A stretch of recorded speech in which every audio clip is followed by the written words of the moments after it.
Señora presidenta, estamos ante una gran oportunidad. La transición a las energías limpias es una necesidad ambiental y una oportunidad para el crecimiento económico y la creación de empleo.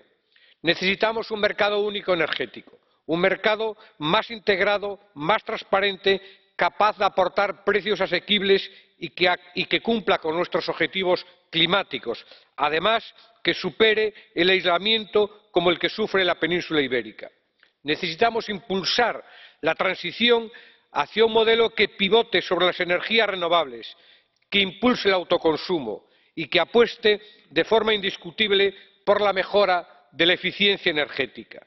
Y como socialistas, pero también como personas, exigimos una acción definitiva contra la pobreza energética. 50 millones de europeos y 5 millones de españoles aguardan una respuesta a la altura del desafío. Los ciudadanos, señores comisarios, deben ser el centro y la razón de la nueva política energética de la Unión Europea.